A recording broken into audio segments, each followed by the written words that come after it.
They told you the story, but they didn't tell you the truth. Every mystery leaves a record. Find it here. The door to room 12 shouldn't have been warm. But when the servant pushed it open that April morning in 1836, heat and smoke spilled into the hallway of a quiet boarding house in New York City. At first, it looked like a small fire. The bed was smoldering, the mattress blackened, the air thick with the smell of burning fabric. But when the smoke cleared, the truth was far worse. Beneath the scorched sheets lay the body of a young woman.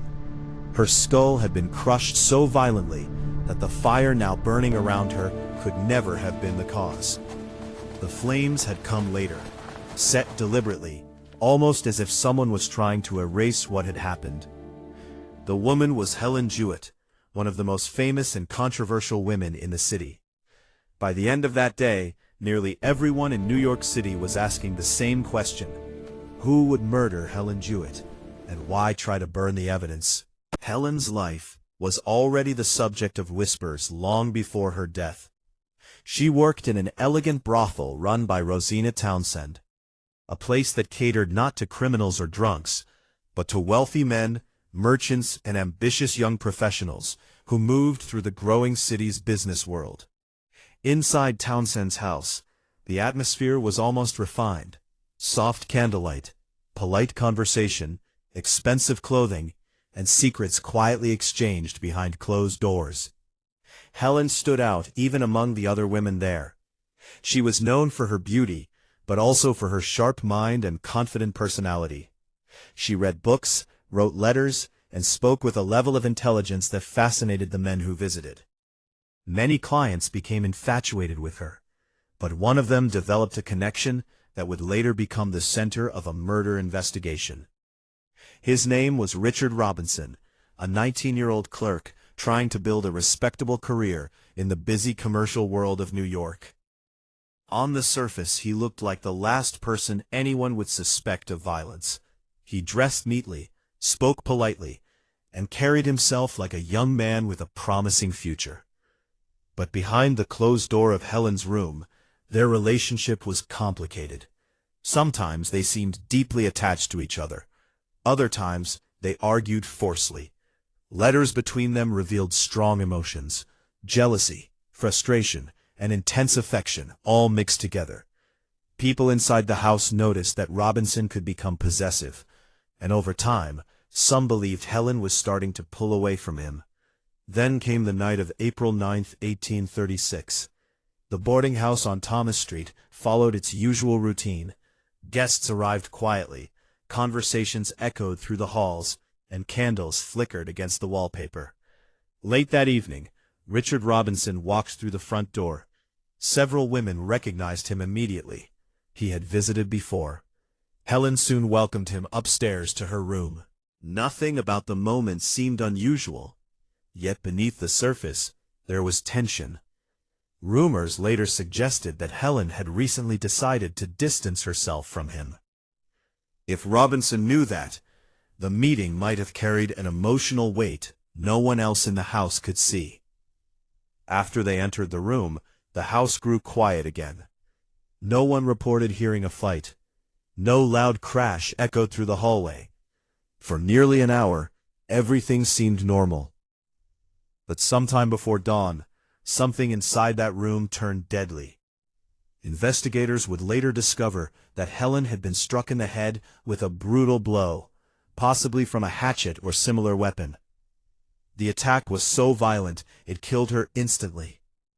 Only after she was already dead did someone set the bed on fire, likely hoping the flames would hide the crime and make it appear like an accident.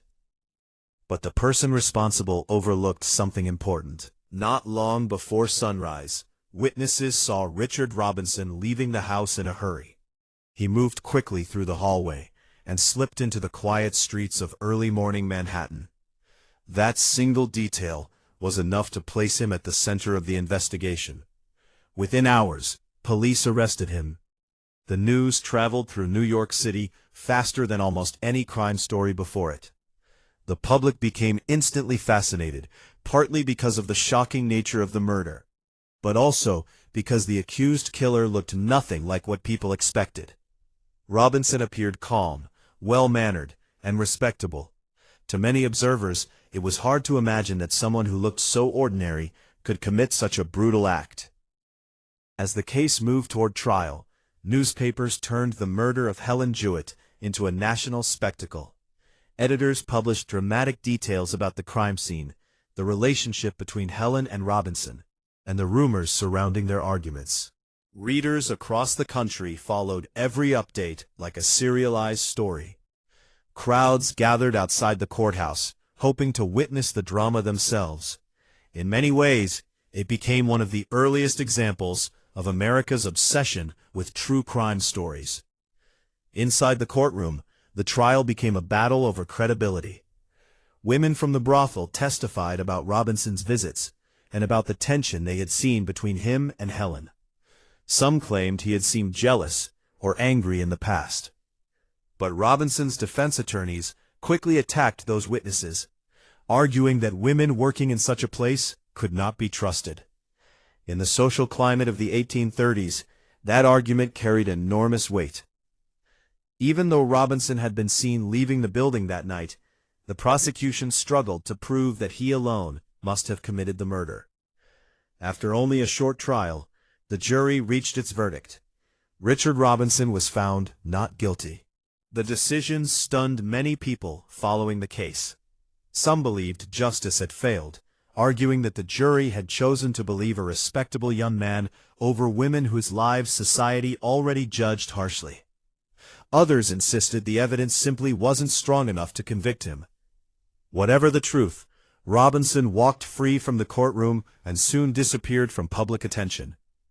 Yet the mystery surrounding the murder of Helen Jewett never truly faded.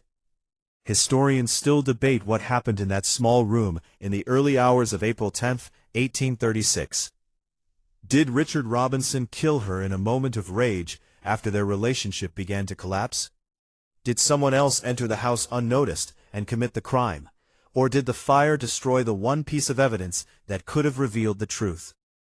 Nearly 2 centuries later, the answers remain hidden in the shadows of old New York City, leaving behind a story of obsession, scandal, and a murder that may never be fully solved.